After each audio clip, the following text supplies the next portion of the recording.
sorry, we kind of cut out there, but I'll just kind of echo what I quickly said. So stuff about, it's lovely, audience can draw their own conclusion, it can go one of two ways, they either don't care or it goes really, really well and people get emotional. But mainly I want to just kind of drive the point home about language. If there is no language, anyone can go see your performance. If it is just your body and it is just movements, it's a universal language that everyone can understand, everyone can relate to you moving and trying to convey a story with only your body. It's kind of the language of theatre, really, which is quite nice. Also, money-wise, it'd be amazing for a tour. You can go anywhere you want. Around the world, yeah. It's true, it's a good point about language, isn't it? It doesn't have a language in it, it could be... Also, sometimes it feels like it traps you down, like speaking the words, just moving and going, I'm not going to say anything. You make up your own mind what I'm saying. So to expand on that point, if you'd have been, because obviously this is a devised piece of you, you devised this from scratch as a company, do you think this was easier to do in the setup that you had than if you'd have had a scripted piece to do? I think. Or easier might be a different wrong, or comparative in some way. How do you think? With the current restrictions, I think this is definitely harder. What do you think, Josh? Well, when it comes to making the scenes, like there was loads of ideas when it came to it, but it's the fact that we had those restrictions, so like we can't touch, can't sing, we can't like freely walk around, so we had our options limited, so that's a struggle. But the fact we had a load, like, since we can relate to the topic of the thing we're doing, we have loads of ideas based around it.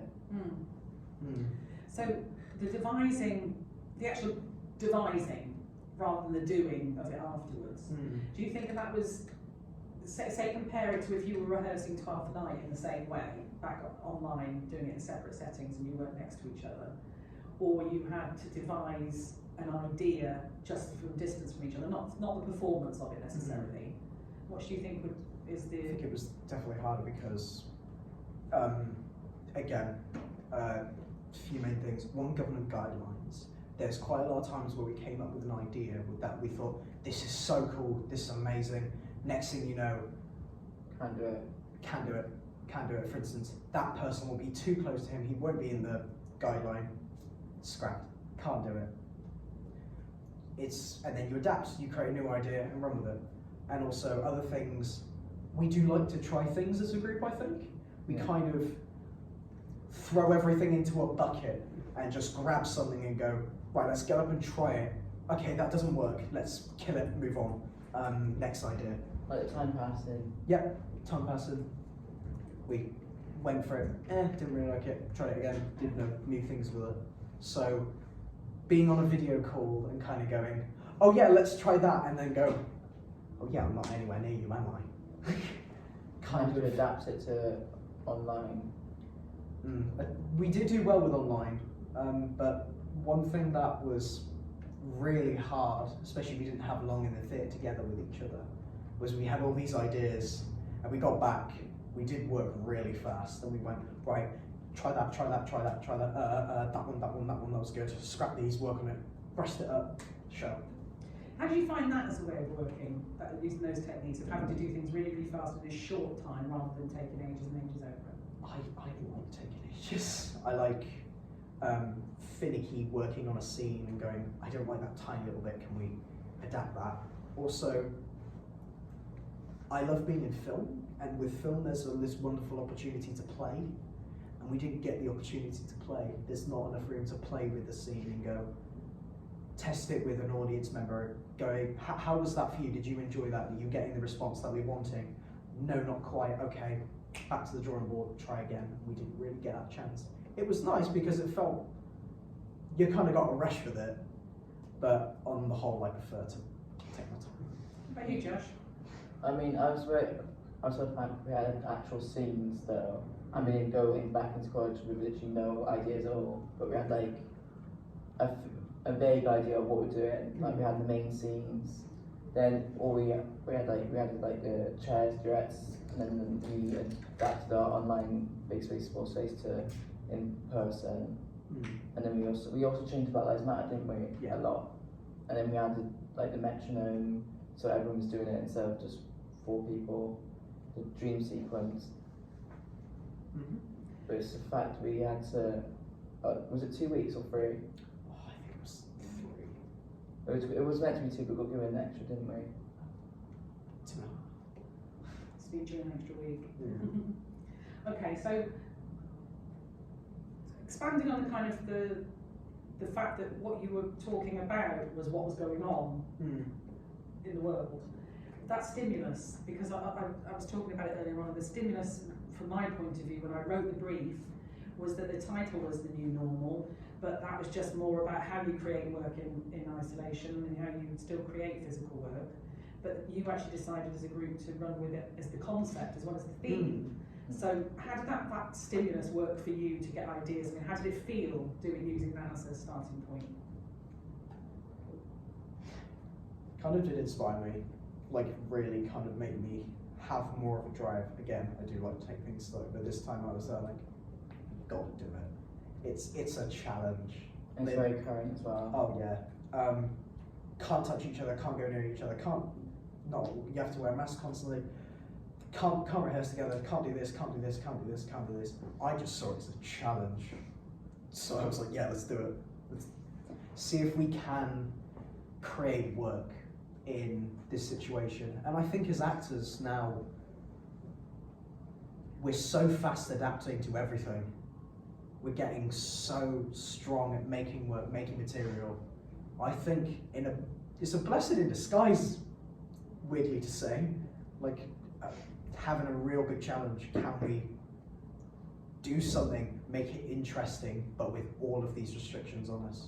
And I thought we did all right. I thought we did quite well. Yeah, and when like during the first week or 2, I had loads of ideas. Like I was like, I have ideas for this scene, but then I realized like, oh, that's too much. I was going way ahead of time, but like, it's just when I realised, oh, we have to do it in this sort of way. This was like a bit challenging, which I do agree. It's nice to have a bit of challenge once in a while. Also, I think for the theme of the play, like we kind of have this. We showed all the horrible sides of COVID, and then it's like, welcome to the new normal. This is our normal for now. Normal is kind of what is basically going to happen. This isn't normal for us a year ago. This is normal for us now, which I think we played on quite nice. Yeah, so having actually the real world coming in as part of what you were doing, in a way, I suppose it gave you a lot more ideas as well, because it's there on your doorstep, it's there every You just day. need to look outside and you're like, no idea. Also, it hits people harder, because this has happened to me, this person's everyone. This is an unheard of situation to work through, isn't it? To keep going and to try and find ways through it. I mean, none of us knew what we were doing really, but you found a way through, which is. I think as lockdown shows will be good, because again, no one's safe from it. It is personal to every single person. Everyone has their own take on it. I like the way that actually in your story you didn't end it as such. Yeah. You didn't end it. It was just here we are up to date. This is it now, and then you move on. And what happens next? We don't. Right. Okay. So that was stimulus. So you obviously worked with different practitioners, albeit starting off, because you've got some influence from them, which I'm sure you're mentioning in your long books anyway. But I'm interested to see what you think is now kind of from that, because you're not just copying other people's styles. What's become your style? Do you think you've created in devising and physical theatre? Do you think there's anything that you can pinpoint in that whole performance? You say, yeah, that's actually just us. That's us. What we do now. This is what we think. This is how we do things. That I haven't seen any other company do this particular thing. We're a big fan of the silent screen. Like that's kind of our staples. We do like that. Your motif. There's also the scaffolding now. Yeah, the scaffolding. That's an interesting one, wasn't it? I think we're quite a group where we kind of go, get up there and do something. That looks cool. And we'll make something on it. Yeah, and then we go, that looks cool. That can relate to this. Ooh. So work backwards, start with the image and then work and apply meaning. Or we kind of go, here's a word, do something. Like we did try duets. Yeah, we're kind of a very group that's kind of. That's it, because you mentioned shared duets, and of course that is from a company. Yeah. So, but the other stuff, that's influence from somewhere, isn't it? But do you feel there's anything, even though there's always going to be some influence, do you feel there's anything like the scaffold? I think is a good suggestion of something that's.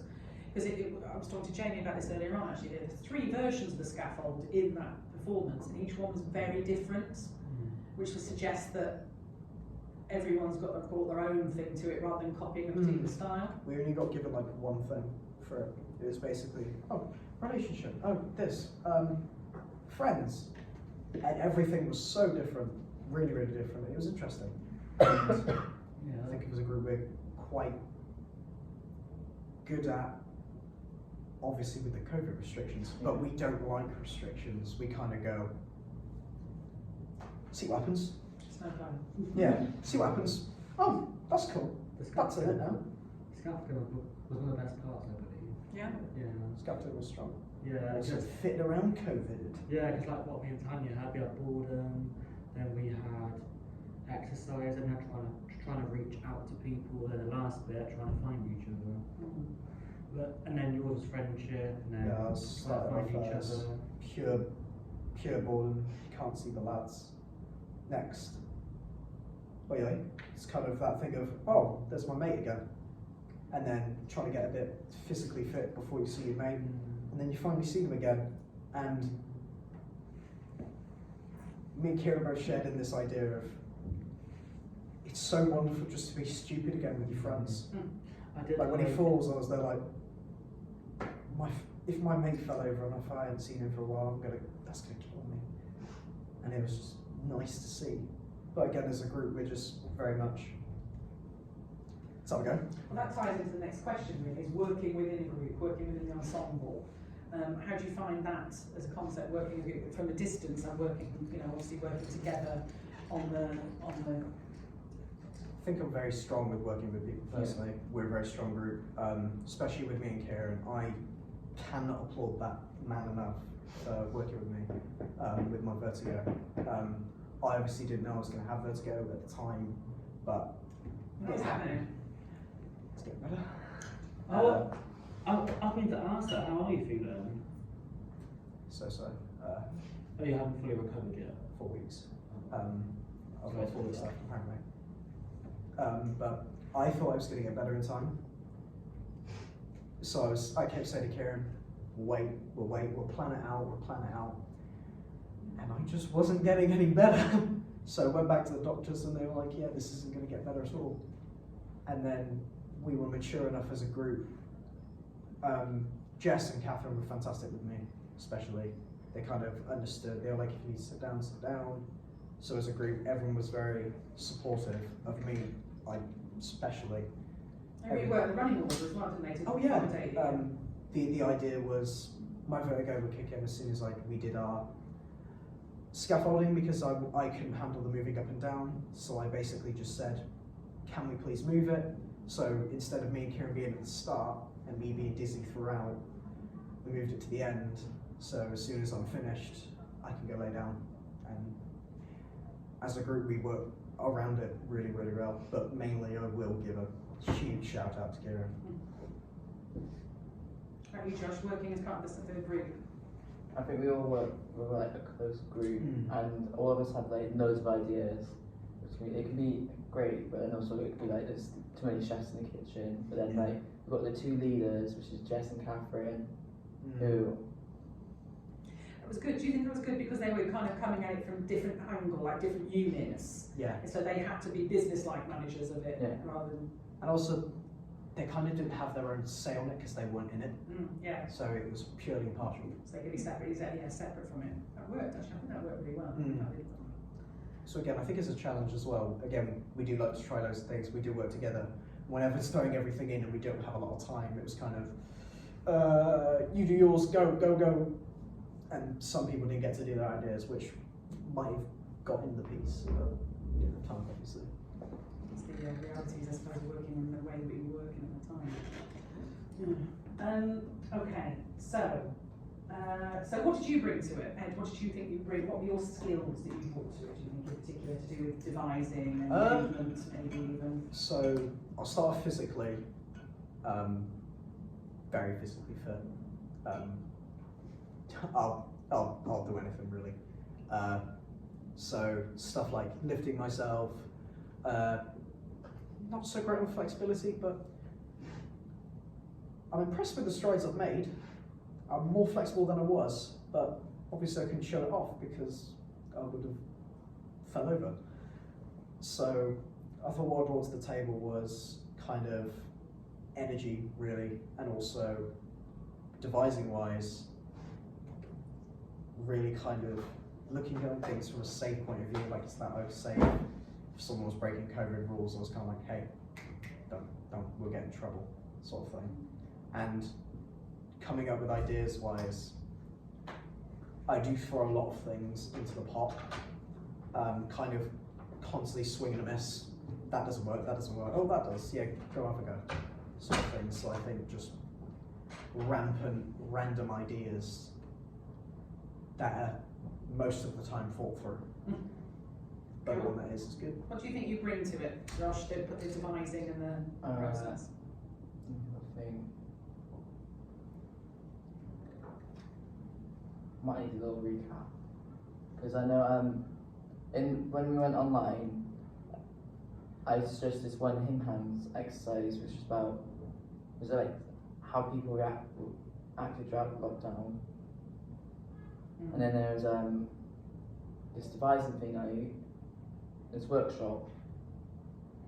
There's also this capstone, which was you did a few good workshops, didn't you? But do you think there's a particular strength you bring to the whole thing as well? I think I'm quite flexible, but I didn't really do a lot of physical stuff when it came to the show because I didn't like going on top of the scaffolding because I didn't really like how high it was.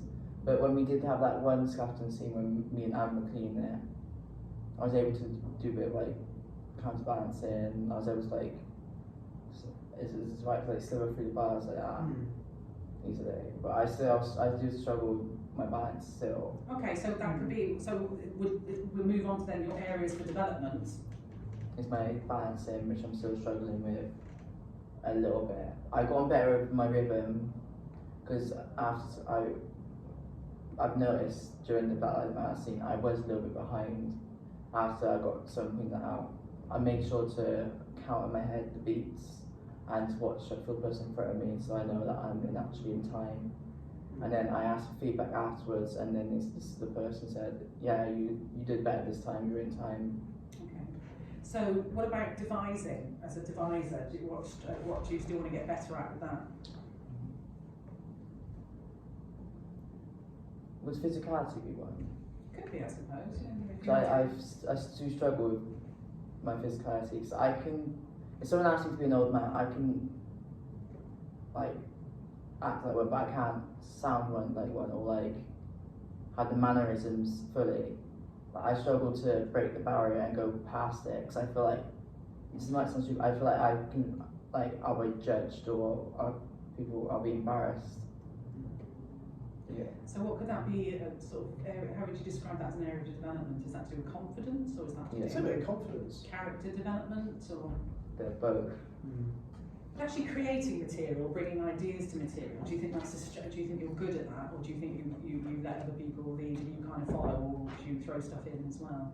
I think it does depend on what the topic is because at the start of the term I did have loads of ideas but I think it's a competency. I'm too scared to say it in case it'll get turned down. Right, okay. But I think I'm quite good at improvisation. Yeah, true. That's good. So that's a couple of areas you've identified there, which is the confidence and being able to believe in what you're saying and say it as a suggestion, but you also bring the fact that you're able to work on the spot quite easily. What about you, Ed?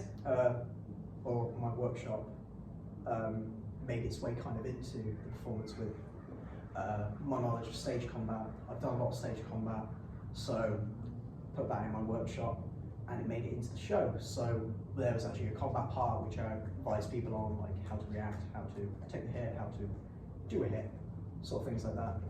Area of weakness, definitely my flexibility is atrocious. I'm getting better. I've started to do a few exercises. It doesn't massively show in the performance, unfortunately, because obviously, if I bend backwards, I would have probably fallen over.